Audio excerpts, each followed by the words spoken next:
Hey everyone, welcome or welcome back to my channel. In this video we are going to discuss approaches to equity analysis. Last video में हमने question number 10 discuss करा था, ठीक है। तो अब मैं आपको बता दूं हमने कौन कौन से क्वेश्चन कर लिए, क्वेश्चन नंबर 10, 11, 12, 13, 14। आज की वीडियो में जो हम क्वेश्चन डिस्कस करने वाले हैं विच इज़ क्वेश्चन नंबर 15, ठीक है। अब क्वेश्चन नंबर 15 कैसे करना है मैं आपको थोड़ा सा आइडिया देती हूँ, ठीक है। उसके बाद मैं क्वेश्चन नंबर 15, 16 ये सारे ना सेम तरीके के, जैसे मैंने क्वेश्चन नंबर आपको 10 करवाया ना, सेम वैसे ही क्वेश्चन नंबर 15 के बाद है।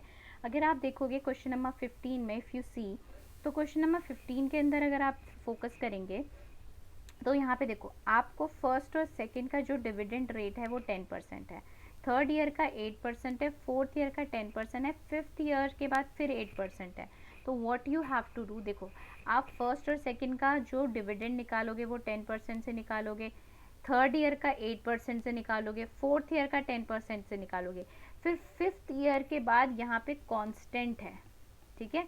फिफ्थ ईयर के बाद कांस्टेंट है, तो फिफ्थ ईयर में हम क्या करेंगे, एक तो हम निकालेंगे इसका डिविडेंड D5 और साथ के साथ हम MP5 भी निकालेंगे कि फिफ्थ ईयर के एंड में प्राइस क्या होगा, क्योंकि फिफ्थ ईयर के एंड में आपको जो इनफ्लो मिलेगा वो तो एक तो डिविडेंड भी मिलेगा, साथ के साथ उसका जो मार्केट प्राइस होगा वो भी मिलेगा, ठीक है। फिर उसको हम डिस्काउंट करेंगे। तो आपको बात समझ में आई कैसे करना है। चलो मैं इस क्वेश्चन को आपको करके दिखा देती हूँ ताकि इसमें थोड़ी आप लोगों को कंफ्यूजन क्रिएट ना हो, ठीक है। लेट्स सी ये क्वेश्चन हम कर लेते हैं। ओके, यहाँ पे देखो क्या लिखा है, यहाँ पे क्या लिखा है, ABC limited declare dividend of 2 पर शेयर लास्ट ईयर। इसका मतलब क्या है कि अगर मैं यहाँ बात करूँ तो ये आपका D0 इक्वल्स टू ₹2 है, okay. And the company expected to maintain growth rate as per schedule given below. First और सेकेंड ईयर में वो 10% का डिविडेंड देना पसंद करेंगे, थर्ड ईयर वो 8%, फोर्थ ईयर में वो 10% का, एंड फिफ्थ ईयर में वो फिफ्थ ईयर ऑनवर्ड, यानी कि यहाँ के बाद आपका फिर ये कांस्टेंट बन जाएगा। तो यहाँ से वो मुझे 8% देना शुरू करेंगे। And the share holder expected rate of return is 16%। Means यहाँ पे अगर हम बात करें तो cost of equity is 16%. Cost of equity is 16%.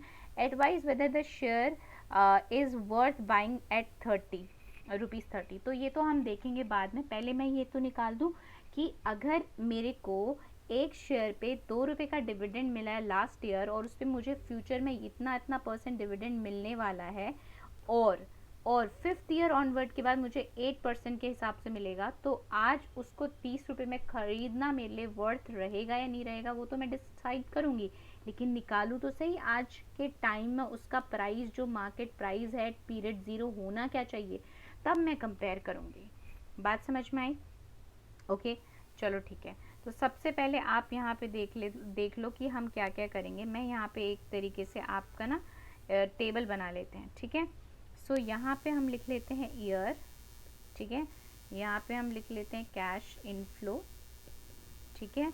और यहाँ पे हम लिख लेते हैं प्रेजेंट वैल्यू फैक्टर, एंड यहाँ पे लिख लेते हैं present value of inflow, okay. तो कहाँ तक की हमारा है, हमारे पास ये है 10%, first second third fifth year तक की है। तो first second third fourth fifth year तक की है। कैश इनफ्लो फर्स्ट ईयर में मुझे बताओ क्या मिलेगा। फर्स्ट ईयर में अगर मैं देखूँ तो मेरे पास ग्रोथ रेट कितने हैं, 1 2, ये तो मैं लिख नहीं रही हूँ अब, ठीक है। अब देखो यहाँ पे मुझे बताओ, जब मैं डिविडेंड फर्स्ट ईयर का निकालूंगी तो मेरा फॉर्मूला क्या निकलेगा, D1 इक्वल्स टू क्या होगा, D0 1 प्लस ग्रोथ, ठीक है। सेकेंड ईयर का निकालूंगी तो क्या निकलेगा, D1 1 प्लस ग्रोथ, D3 निकालूंगी तो क्या निकलेगा, D2 1 प्लस ग्रोथ, D3 निकालूंगी तो D4 1 प्लस ग्रोथ, और फोर्थ ईयर का निकालूंगी तो D3 सॉरी यहाँ पे मैंने गलत लिख दिया ना, यहाँ पे D1 है तो यहाँ D ये आ गया, D3 D4 यहाँ 3 है, दो बार यहाँ पे मैंने रिपीट कर दिया ना, यस सॉरी, D4 तो क्या आएगा, D3 1 plus growth, and D5 D4 1 plus growth, ये आपको याद होना चाहिए, ठीक है। इसी तरीके से निकालते हैं। तो अब मुझे बताओ आपका D0 क्या है, D0 हमारा है 2, D0 हमारा 2, तो 1 प्लस ग्रोथ, फर्स्ट ईयर का जो मेरा ग्रोथ है, जो मतलब फर्स्ट ईयर में मुझे ग्रोथ है वो कितना है 10%, फर्स्ट और सेकेंड ईयर में 10% है, तो 10% मीन 0.10। आप इसको कैलकुलेट करो। मैं अब आपको पूरी कैलकुलेशन सिखा चुकी हूँ, तो मैं अपने कैलकुलेटर में कर रही हूँ, आप अपने कैलकुलेटर में करेंगे, ठीक है। सो 1.1 इंटू 2 से मल्टीप्लाई करोगे तो 2.2 आएगा, ठीक है। तो आप यहाँ पे 2.2 लिखोगे, 2.2 यहाँ पे 2.2 1 प्लस 0.10 बिकॉज सेकेंड ईयर में भी 10% है। सो 1.1 इंटू 2.2 करोगे तो ये आपका 1.1 into 2.2, this is 2.42। Second year में, थर्ड ईयर में 2.42 1 plus growth rate third year में क्या है, ग्रोथ रेट थर्ड ईयर में 8% है, ठीक है। सो 8% 0.08, ये बताओ कितना आ रहा है, 1.08 इंटू 2.42, तो ये आ रहा है आपका 2.61, दो डिजिट ले रही हूँ मैं, ठीक है। 2.61 1 प्लस, अब बताओ फोर्थ ईयर का ग्रोथ रेट क्या है 10%, तो यहाँ पे आ जाएगा 0.10, ठीक है। सो दिस इज़ 1.10 इंटू 2.61, तो मुझे मिलेगा 2.87। यहाँ तक ही क्लियर है। अब देखो फिफ्थ ईयर में मुझे 8% का डिविडेंड मिलेगा, तो मैं 8% का ग्रोथ रेट है, सॉरी, तो मैं यहाँ पे करूँगी 2.87 1 प्लस 0.08, ओके 0.08, तो ये 1.08 इंटू 2.87, तो दिस इज़ 3.09 है, तो मैं 01 कर रही हूँ क्योंकि वो पॉइंट में 96 आ रहा है लास्ट में, ठीक है। अब मेरी बात समझो, फिफ्थ ईयर के एंड में एक तो आपको मार्केट प्राइस जो फिफ्थ ईयर के एंड में है वो भी तो मिलेगा, यानी कि MP5 निकालना पड़ेगा। क्या निकालना पड़ेगा, MP5। तो जब आपका ग्रोथ रेट कांस्टेंट होता है तो मार्केट प्राइस कैसे निकालते हैं बताओ, कैसे निकालते हैं, आप कैसे निकालोगे, D5 1 plus growth cost of equity minus growth, ये याद है ना कैसे निकालना है। तो मुझे बताओ अब इसमें D5 की जगह 3.10, 1 plus growth 0.08, cost of equity कितनी है हमारी, कॉस्ट ऑफ इक्विटी इज 16%, तो 0.16 माइनस 0.08। अब इसको कैलकुलेट करो, बताओ कितना आता है। तो जब आप 1.08 इंटू 3.10 करोगे, सो दिस इज 3.348 आ रहा है, ठीक है। तो मैं इसको 3.348 आ रहा है 35 कर देती हूँ, 35 कर देती हूँ, ठीक है, डिवाइडेड बाय 0.08, ये सॉल्व करके 3.35 डिवाइडेड बाय 0.08, तो ये आपका आ जाएगा 41.88, क्योंकि 41.875 आ रहा है तो मैं उसको 41.88 ले रही हूँ। तो ये मेरे कैश इनफ्लोज हैं। अब प्रेजेंट वैल्यू फैक्टर के लिए you have to be very very careful, sorry present value factor के लिए आपका present value factor at the rate of 16%, मतलब जो हमारा कॉस्ट ऑफ इक्विटी ये होता है ना, इसका प्रेजेंट वैल्यू फैक्टर लेंगे, ओके। तो अब मुझे बताओ फर्स्ट ईयर का आपका कितना आएगा, एक मिनट रुको मैं आपको कैलकुलेटर लेके दिखाती हूँ। एक तो नहीं है ये वाला जो कैलकुलेटर मैं यहाँ पे यूज़ कर रही हूँ ना, इस पर तो वैसे हो नहीं रहा। So what you can do, आप अपने कैलकुलेटर में करो, मैं डिजिट्स लिख लूँगी, ठीक है। सो या अब मैं वो लिख रही हूँ अपने कैलकुलेटर में करके, आप अपने में कर लेना। यहाँ पे आ जाएगा आपका 0.743, फिर दोबारा से इक्वल्स टू दबाओगे 0.641, फिर इक्वल्स टू 0.552, ठीक है, फिर इक्वल्स टू दबाओगे तो 0.476, और यहाँ पे भी 0.476 लिखना है बिकॉज दोनों फिफ्थ ईयर के हैं, इसके लिए आपको एक और बार दबाने की ज़रूरत नहीं है, okay. You have to be very careful. Now multiply करो, किसका किसके साथ मल्टीप्लाई करोगे, this into this, this into this, this into this, this into this, this into this and this into this, multiply करो 2.2 इंटू 0.862, ये आ गया आपका 1.8964, ठीक है। 2.42 इंटू 0.743, दिस इज आपका आ गया 1.79 806। ओके, 2.62। आपको 2-3 डिजिट जैसे लिखना वैसे लिख लो, मैं पूरा पूरा लिख रही हूँ, बाद में मैं राउंड ऑफ कर दूँगी, ठीक है।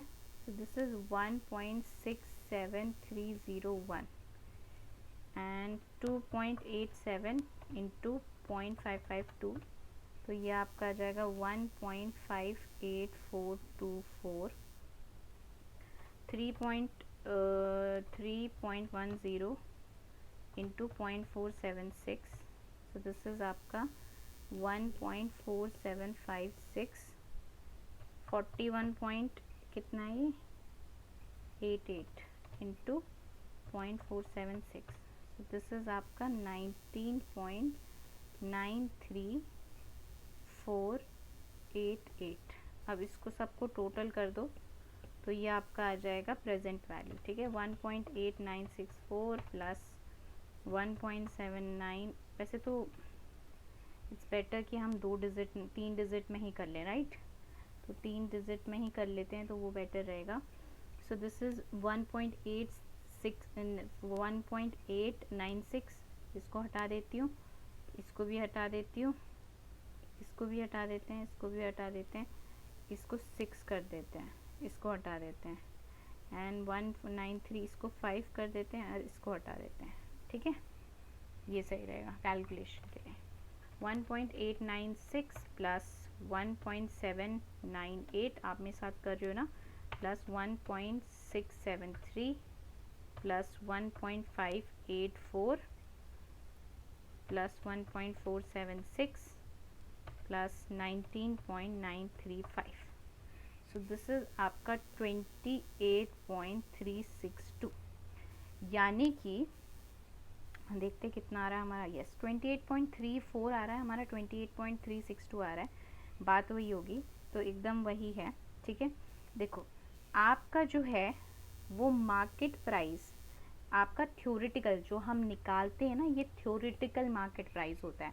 एक्चुअल मार्केट में प्राइस इसका कितना चल रहा है, इसका एक्चुअल मार्केट में प्राइस 30 रुपये चल रहा है, होना कितना चाहिए हम वो निकालते हैं, मतलब जो हमें डाटा गिवन होता है उसके बेसिस में वैल्यू होनी कितनी चाहिए वो निकालते हैं। मार्केट में है वो डिमांड एंड सप्लाई के बेसिस पे होती है। सो आपका जो थ्योरेटिकल मार्केट प्राइस और आप इसको इंट्रिंसिक वैल्यू बोलो, ये आपकी है 28.36, ठीक है।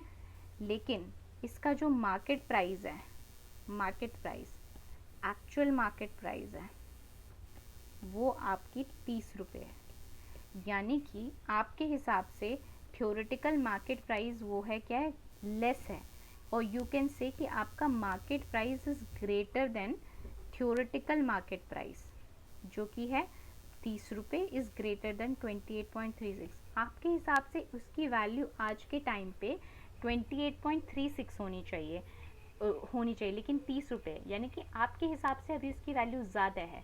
तो मुझे बताओ आपके हिसाब से वैल्यू होनी चाहिए 28 रुपये कुछ पैसे, बट उसकी वैल्यू ज़्यादा है, तो आप बताओ आप उसको खरीदोगे या क्या करोगे। इसने बोला है वेदर शेयर वर्थ बाइंग, तो वर्थ बाइंग नहीं है क्योंकि वो ओवर वैल्यूड है। क्या है ये, इस कंडीशन में हम बोलेंगे ये ओवर वैल्यूड है, ठीक है। हम कोई भी चीज़ कब खरीदेंगे, जब वो अंडर वैल्यूड होगी, लेकिन ये तो ओवर वैल्यूड है, तो इसको खरीदने का भी कोई फ़ायदा नहीं, ओवर वैल्यूड है, ठीक है। सो हम लिख देंगे the share should not be purchase because the present value of share is less than the share.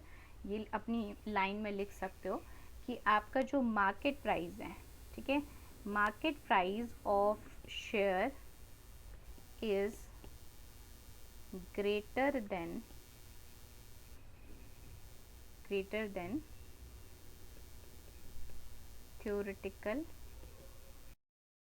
than theoretical